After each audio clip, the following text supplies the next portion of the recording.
हम लोग आज स्टार्ट कर रहे हैं अपना BPCC 112 का यूनिट 10 संगठनात्मक संस्कृति। तो संगठनात्मक संस्कृति को जल्द से जल्द कंप्लीट करने के और सोचते चलिए हम अडोबे के मामले का अध्ययन करते हैं। अडोबे नामक प्रतिष्ठान राजस्व वैश्विक स्तर $4 बिलियन से ऊपर हो चुका है और यह 12,000 से अधिक लोगों को नियोजित कर चुके हैं। इसके 17 देशों में स्थित 24 विभिन्न परिसरों में 93% कर्मचारी अपने कार्यस्थल से कार्य करते हैं। अडोबे की पुरस्कृत कंपनी संस्कृति 4 प्रमुख मूल्यों पर आधारित है: वास्तविक, अपवादमय, नवप्रयोग तथा संलग्न। अडोबे एक ऐसी कंपनी है जिससे अपने तरीके से हटकर कर्मचारियों को चुनौतीपूर्ण परियोजना दिया और इस चुनौतियों को सफलतापूर्वक सामना करने के लिए उन्हें विश्वास और समर्थन प्रदान किया। किसी आधुनिक सृजनशील कंपनी की तरह लाभ व अनुपलब्धियों को देते हुए भी अडोबे की संस्कृति ऐसी है जो कि कर्मचारियों को विश्वास किए जाने के पक्ष में विशिष्ट प्रबंधन से बचती है ताकि वो अपना बेहतरीन योगदान दे सकें। अडोबे के उत्पाद सृजनात्मक के पर्याय है और यह सिर्फ इसलिए है क्योंकि लोगों ने विशिष्ट प्रबंधन से परहेज किया ताकि वो अपने समुच्चय पर स्वतंत्र रहकर उन उत्पादकों को सृजन करें। उदाहरण के लिए अडोबे ये मानते हुए कर्मचारियों की सक्षमता तय करने के लिए कोटि निर्धारण का इस्तेमाल नहीं करती कि इससे उनकी सृजनात्मकता बाधित होती है तथा दलों के कार्य निष्पादन तरीके को नुकसान पहुंचाता है। सब बातों से आगे जाकर प्रबंधकगण प्रशिक्षक की भूमिका निभाते हैं ताकि कर्मचारी अपना लक्ष्य बनाए तथा यह निर्धारित करे कि उनका मूल्यांकन कैसे किया जाना है। ठीक है, आओ अब देखा जाए संगठनात्मक संस्कृति महत्वपूर्ण क्यों है। प्रथमतः इलियट जैक्स ने अपनी 1951 की पुस्तक the changing culture of a factory, एक कारखाने की परिवर्तनशील संस्कृति द्वारा संगठनात्मक संदर्भ में संस्कृति की अवधारणा को परिचय कराया। साधनात्मक संस्कृति न सिर्फ एक संगठन के अस्तित्व के लिए महत्वपूर्ण है बल्कि इससे यह भी निर्धारित होता है कि संगठन में लोग कैसे महसूस करेंगे और उसका व्यवहार किस तरह से होगा, क्योंकि यह बात उनको समर्थन या आलोचक बना रही है। अध्ययनों ने सुझाया कि अच्छी संगठनात्मक संस्कृति बढ़ी हुई कर्मचारी वयस्कता, घटे हुए आवर्त तथा स्वस्थ टीम परिवेश की ओर ले जाती है और एक मजबूत ब्रांड पहचान विकसित होती है। संगठनात्मक संस्कृति क्या है? ठीक है, मतलब संगठनात्मक संस्कृति महत्वपूर्ण क्यों है। यह अध्ययनों ने सुझाव दिया कि अच्छी संगठनात्मक संस्कृति बढ़ी हुई कर्मचारी वयस्कता, है ना, घटे हुए आवर्त तथा स्वस्थ टीम परिवेश की ओर ले जाती है। बहुत गजब की बात बोला है, मतलब जो टीम बिल्डिंग है, जो टीम का जो इन्वायरमेंट है बहुत अच्छा हो जाता है, आवर्त टर्नओवर बहुत अच्छा रहेगा कंपनी का और एक मजबूत ब्रांड की पहचान होगी, जैसे एडोब की है। आज की डेट में कोई टक्कर नहीं है एडोब की। ठीक है, अब संगठनात्मक संस्कृति क्या है। संगठनात्मक संस्कृति को जिसे कॉर्पोरेट संस्कृति भी कहा जाता है, ऐसे मानदंड, विश्वास, रवैया, पूर्ण धारणा तथा मूल प्रतिरूप के रूप में परिभाषित किया जाता है। ठीक है, कैसा विश्वास है, कैसा रवैया है किसी कंपनी के लिए, पूर्ण धारणा कैसी है। हमारी एडोब के लिए भले ही हम आज नहीं चलाते लेकिन पूर्ण धारणा हमारी है क्या। एप्पल के आप अगर फ़ोन नहीं चला लेकिन आपकी पूर्ण धारणा क्या है उस कंपनी के लिए, मूल प्रतिरूप के रूप में परिभाषित किया जाता है, जो कि अभिव्यक्तिपूर्ण नहीं होता बल्कि उन तरीकों से जिनसे संगठनों के लोग व्यवहार करते हैं और वो काम करते हैं वो सुगठित करता है। दूसरे शब्दों में संगठन में काम कैसा होता है तथा एक संगठन के कर्मचारी आपस में कैसे बात व्यवहार करते हैं, यह उस संगठन की संस्कृति का प्रतिबिंब होता है। संगठनात्मक संस्कृति की कुछ परिभाषाएं निम्नवत है। किसी संगठन की संस्कृति का तात्पर्य मानदंड, मूल्य, विश्वास तथा व्यवहार संबंधी तरीकों के एक ऐसे अनूठे अभिविन्यास से है जो कि काम करने हेतु एकजुट हुए समूहों व व्यक्तियों की रीति की चिन्हित करता है। ठीक है, संस्कृति अनौपचारिक नियमों की एक ऐसी प्रणाली है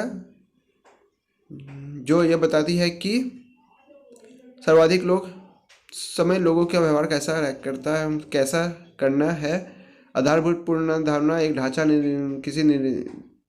एक ढांचा किसी निर्देशित समूह द्वारा बाहरी अंगीकरण तथा आंतरिक एकीकरण की समस्या का सामना करना सीख जाने के लिहाज से आविष्कार किए गए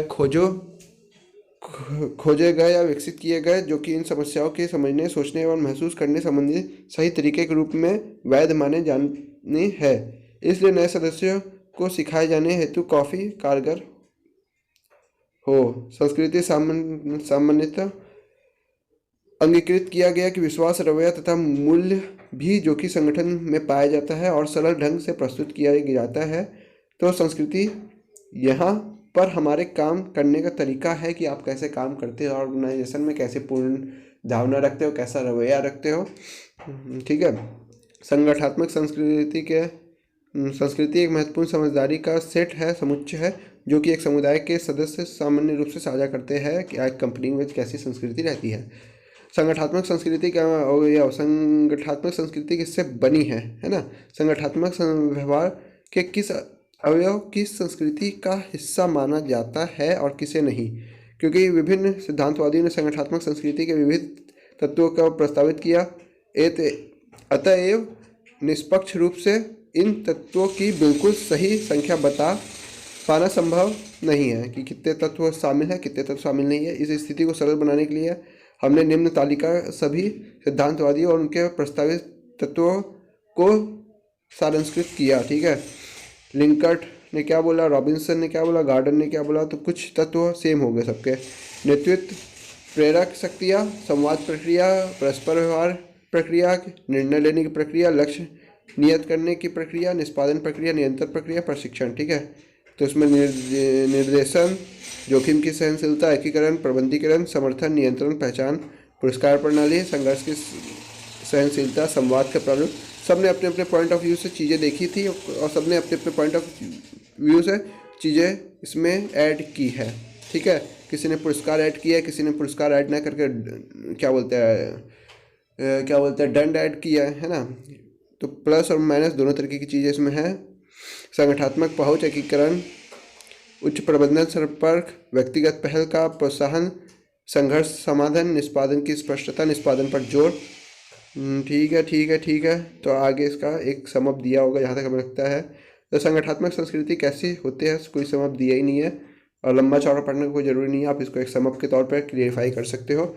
संगठनात्मक संस्कृति विकसित कैसे होती है। संगठनात्मक संस्कृति का विकास तथा कर्मचारी द्वारा इसे सीखने के समय लगता है। जैसा कि हम अब तक जाना है कि मूल रूप से प्रतिमान संगठनात्मक संस्कृति का आधार होते हैं। साथ ही वह संगठन की स्थापना के पश्चात रातों रात तुरंत नहीं बनते हैं, बल्कि यह एक लंबी प्रक्रिया है जो मुख्यतः निम्न कारणों से विकसित होती है। नेतृत्व तथा लीडर, प्रेरणा स्रोत के रूप में पहला कदम नेतृत्व से प्रारंभ होता है, जिसमें शुरुआत में संगठन को स्थापित किया हो तथा अथवा उसे सुसंगठित किया हो। ठीक है। गंभीर घटनाओं की भूमिका से नई चीज़ें आती है कि हम लोग को ये चीज़ें हमेशा 7 डेज में अपने एक पूरा ओवरऑल देख लेना चाहिए कि कहाँ क्या क्या मिस्टेक हुई है और कैसे उन सबका समाधान हम लोग कर सकते हैं। गंभीर घटना की भूमिका से हम लोग नई नई चीज़ें पता करते हैं कि हम लोग को 3 दिन में देखना चाहिए, 4 दिन में देखना चाहिए, ये चीज़ को भी करना है, वो वाली चीज़ को सप्ताह भर में करना है, उसको 10 दिन में उसको चेक करना है। प्रभावी कामकाज संबंधन, फरमन और गुटर ने इंगित किया कि संगठनात्मक सदस्यों के मध्य एक प्रभावी कामकाजी संबंध बनाने की आवश्यकता और मूल्यों की स्थापना होनी चाहिए कि सब लोग प्रभावी कामकाजी संबंध बना रहे हैं कि हमारा काम आपसे प्रभाव कर रहा है, आपका काम हमको प्रभाव कर रहा है। ऐसा नहीं है कि हमारा काम अच्छा है और आपका काम बुरा है, आपका काम हमें कोई प्रभावित नहीं कर रहा है, आप अपना काम करके घर चल जाते हो। ठीक है। बाहरी परिवेश जैसे सरकारी नीतियाँ, सामाजिक परिस्थितियाँ, श्रम कानून आदि भी संगठनात्मक संस्कृति को संगठित करता है कि कितने घंटे काम करना है, कैसा ब्रेक रहेगा, कैसा लोगों को एक रूप में क्या क्या प्रॉब्लम पे हमको ज़्यादा ध्यान देना है, गवर्नमेंट की अलग अलग नीतियाँ पे हम कैसे कैसे चीज़ों को देख सकते हैं और कहाँ हम लोग और सुधार कर सकते हैं।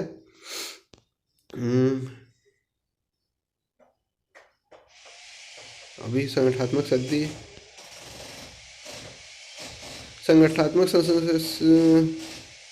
कैसे बनती है, संगठन के कहाँ से वो आया नई हेडिंग?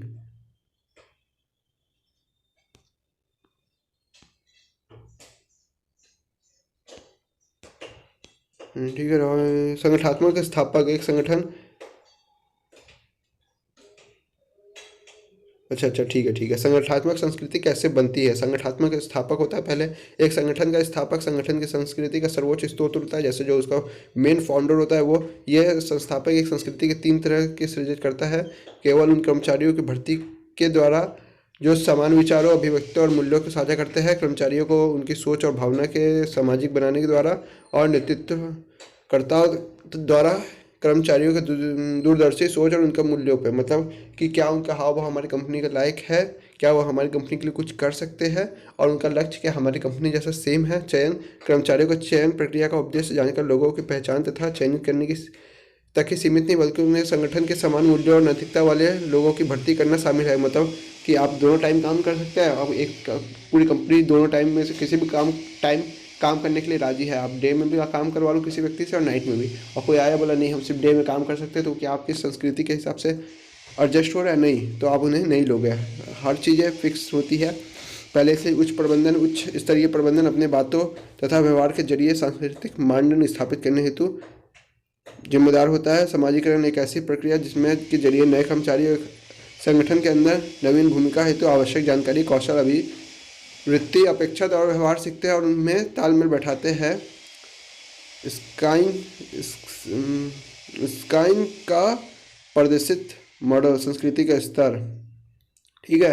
एल्गर स्काइन के अनुसार संगठनात्मक संस्कृति 3 स्तरों में बनी है, जिनके नाम है शिल्पकृत मूल्य और अंतर्निहित पूर्वधारणा। ये 3 स्तर व्यवहार के वास्तविक से गहरे अंतर्निहित पूर्वधारणाओं तक विस्तृत है। उन्होंने बताया कि ये 3 स्तर एक दूसरे से लगातार प्रभावित करते हैं। उनका प्रतिदर्श मॉडल एक संगठन की संस्कृति को दिखने योग्य तथा न दिखने योग्य तत्वों के मध्य का अंतर बताता है। चलिए हम संगठनात्मक संस्कृति के इन 3 स्तरों पर नज़र डालते हैं। शिल्पकृत किसी संगठन को कोई पहलू जो प्रकट तथा वास्तविक है शिल्पकृत का एक हिस्सा होता है। कर्मचारियों की वेशभूषा संहिता, कार्यालय का फर्नीचर, सुविधा, कर्मचारियों का व्यवहार, ध्येय और दूरदृष्टि तथा शिल्पकृति के अंतर्गत आते हैं कि कैसे उनकी वेशभूषा रहेगी, कैसे उनका फर्नीचर, कैसे उनका कार्य करने का, तो ये सब चीज़ें उनका शिल्पकृत के अंदर आता है। ठीक है। मान्य विश्वास तथा मूल्य। साइन प्रतिदेश का दूसरा स्तर मान्य विश्वास है। यह नेतृत्व द्वारा शुरू में विकसित या बताए गए तथा बाद में साथी कर्मचारियों के अधीनस्थ द्वारा अंगीकृत किए गए मूल्यों में विश्वास है। मूल्य किसी एक संगठन हेतु क्या अच्छा है क्या बुरा है यह परिभाषित करने की दृष्टि से है। मार्गदर्शक सिद्धांत का कार्य करता है। साइन के अनुसार ये मूल्य अंतर्निहित पूर्वधारणा को आकार प्रदान करता है कि हम क्या करते हैं, हमारा ये काम है। इन चीज़ों को बहुत रिस्पेक्टफुली देखते हैं अपनी कंपनियों में। ठीक है। मूलभूत अंतर्निहित पूर्वधारणा गहनतम स्तर का प्रतिनिधित्व करने वाले व्यवहार की अवधारणा को दर्शाती है। यह पूर्वधारणाएं अलिखित है एवं समूह के सदस्यों द्वारा बिना किसी प्रमाण के सही मान ली जाती है और इसलिए अपरक्राम अडिग है कि मूलभूत अंतर्निहित पूर्वधारणा की ये कंपनी ऐसी है, ऐसी थी, ऐसी है। समरूपी शब्द एक उदाहरण के मूलतः विकसित छोड़ो। संगठनात्मक संस्कृति को जानने के तरीके। एक संगठन की संस्कृति को विभिन्न माध्यमों द्वारा कर्मचारियों तक संचालित किया जा सकता है। फिर वह बहुतायत अध्ययनों ने संरचना के 4 रूपों की पहचान किया, जिनके नाम है कहानियाँ, रस्मों रिवाज, वस्तु, प्रतीक तथा भाषा। चलिए हम इन रूपों में से एक एक करके नजर डालते हैं। कहानियाँ। प्रत्येक संगठन की अपनी संस्थापकों तथा सफलता या असफलता के बारे में कुछ कहानियाँ होती हैं। अतीत के ये कहानियाँ नवागतकों को अपने संगठन की अपेक्षाओं, विश्वास तथा मूल्यों को समझने में मदद करती है। होटल ताज मुंबई। ऐसा कहा जाता है कि सिर्फ सवेतों के लिए सीमित ब्रिटिश काल में भव्यता होटल में से एक है। व्हाइट होटल के अंदर प्रवेश से मना किए जाने जाने पर जमशेदजी टाटा इस होटल के निर्माण हेतु प्रेरित हुए थे। जमशेदजी टाटा ने इस सभी भारतीयों की बेइज्जती जैसा समझा और तब निश्चित किया कि वह एक ऐसा होटल बनाएंगे जहां सिर्फ भारतीय ही नहीं बल्कि विदेशी भी बिना किसी प्रबंध के ठहर सके, और इस तरह वह भारत में प्रथम सुपर लग्जरी होटल अस्तित्व में आया। इस समय ताज पूरी दुनिया में आकर्षण का एक केंद्र है। रस्म रिवाज, ये क्रियाकलाप में दोहराए जाने वाले वैसे प्रतिरूप है जो संगठन के मूल्यों और प्रतिनिधित्व करते हैं। आगे यह कर्मचारियों को भी यही बताता है कि उनके संगठन में क्या लक्ष्य अति महत्वपूर्ण है। वस्तु प्रतीक, यह एक संगठनात्मक संस्कृति के वास्तविक या प्रकल्प पहलू, जैसे क्या है होटल ताज कितनी बड़ी एक ब्रांड है कि ऐसे उसकी हमेशा रस्म होती है, एक वस्तु प्रतीक होता है, उसमें लिखा रहता है एकदम ताज सामने। यह एक संगठनात्मक संस्कृति का वास्तविक या प्रकट पहलू है। इस तरह के प्रश्नों से संबंधित निगमीय कॉर्पोरेट मुख्यालय कैसा दिखता है, संगठन मुख्य कार्यकारी अधिकारियों तथा साथी कर्मचारियों के साथ कैसा व्यवहार करते हैं, इस प्रकार की परिलब्धियां दी जाती है। भाषा, भाषा संगठन की संस्कृतियों की अपेक्षाओं के तालमेल बैठाने का मुख्य भूमिका निभाती है। प्रत्येक संगठन में व्यवसाय से संबंधित साजो सम्मान अधिकारी प्रमुख व्यक्ति आपूर्तिकर्ता ग्राहक या उत्पादों का वर्णन करने के लिए अनूठे शब्द का प्रयोग करता है। प्रथमतः नए कर्मचारी गण इन नवीन शब्दों को काफ़ी हद तक अच्छा मान सकते हैं।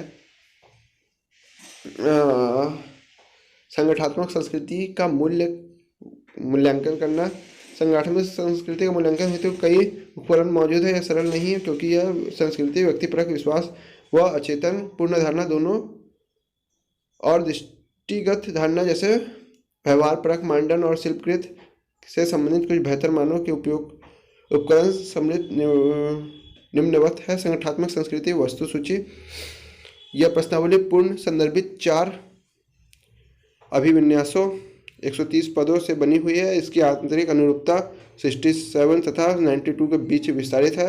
हैरिसन की संगठनात्मक विचारधारा प्रश्नावली, ठीक है। निगमानी संस्कृति प्रश्नावली, प्रमुख कर्मचारी मत प्रश्नावली, हाफ स्टेट की संगठनात्मक संस्कृति, मतलब ये एक प्रश्नावली तैयार करता है। उन प्रश्नावली के आधार पर वो 5 स्टार रेटिंग 3 स्टार रेटिंग इन सबको चयन कर की जाती है कि कैसी किन चीज़ों का कैसा होता है।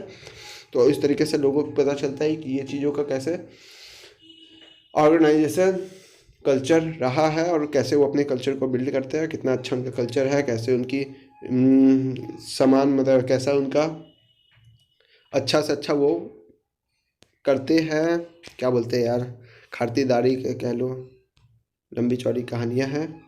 तो गाइस कैसा लगा आपको ये वीडियो कमेंट करके जरूर बताइएगा। वीडियो अच्छा लगा तो लाइक का बटन दबाइएगा, नए हो अगर आप चैनल पर तो चैनल सब्सक्राइब कीजिएगा और अपने दोस्तों के साथ इस वीडियो को शेयर कीजिएगा। हम लोग मिलते हैं अपने नेक्स्ट यूनिट 11 में। तब तक अगर आप किसी भी तरीके कोई डाउट और प्रॉब्लम हुई है तो कमेंट बॉक्स आपका, आप कमेंट करके बता सकते हो। किसी भी तरीके का आपको सुझाव देना है तो भी आप कमेंट बॉक्स में बता सकते हो। So guys thank you for watching, मिलते हैं नेक्स्ट लेवल के नेक्स्ट वीडियो में। Tata bye bye. जाते जाते चैनल को लाइक और वीडियो को सब्सक्राइब कर देना। Bye bye.